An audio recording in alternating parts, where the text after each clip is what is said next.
thefrugalcrafter. Today I'm going to show you how to fix your ink pads if they separate from the base. It's really easy to do, and you're going to need a glue that's called Gorilla Glue. You can get it in bigger containers, but I really like these single-use ones because I've had the glue harden in the container on me before, and then like you've got a whole container that's gone bad, and it's not the cheapest glue, so I really don't want to waste it. So you can get, like I said, I think it's 4 or 5 of these little single-use glues for about the same price as a bottle, whereas there's less stuff in these little ones, but you get to use all of it because they don't dry out on you.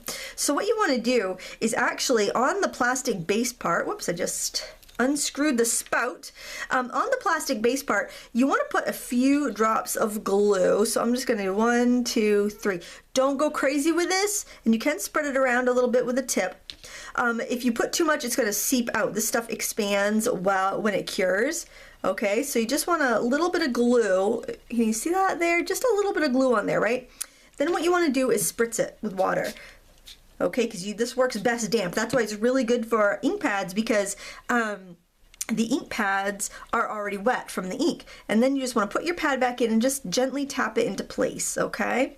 I'm going to try to use a different finger each time so that I don't contaminate my ink pads. Just kind of center it up there. And you can actually cap this up as long as you're careful not to get glue to the edges. You don't want to glue your cap on. This stuff is really rugged. It's meant for, well, it's meant for a lot of surfaces, but you know, it's really meant for damp surfaces because you're supposed to wet the glue before you clamp it down, and that really gives it its strength. So then what I can do is just, I could stack these up. These are from a color box Q, so they kind of come like that, and cap it up and give it about 30 minutes to dry. Now these I did a little while ago, and I did this one and this one too, because if you remember from my video yesterday, I had some of the pads come loose.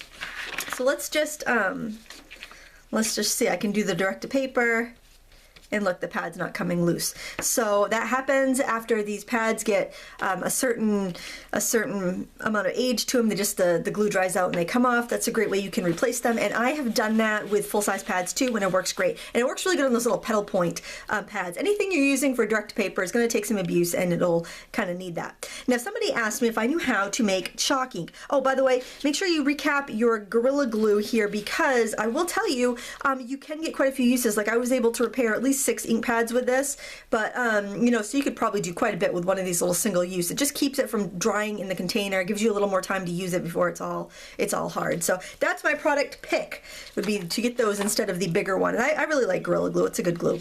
Okay, so to make your own chalk ink, we're actually going to use chalk. So this ink pad really needs a inking. So I'm gonna just kind of stamp it out so you can barely see any, but I want to try to get some in there just so I can see. It's kind of like a bluish gray, and I didn't even have enough in there to show you. So to make your own ink, what you're gonna do is squirt, like 1 squirt from a spray bottle of water on your tile. And I'm just using a regular tile. You could use an old plate, whatever you have. And then I'm gonna try to find chalks that are about the same color. Boy, this one's really close.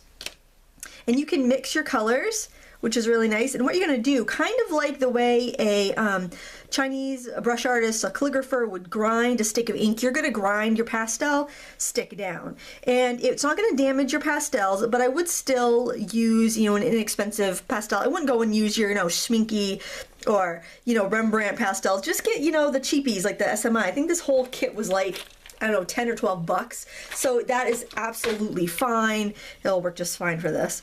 And you want to just keep grinding it down until you've got a bunch of ink there. I'm going to do a little bit of this color too, because that feels a little too dark to me.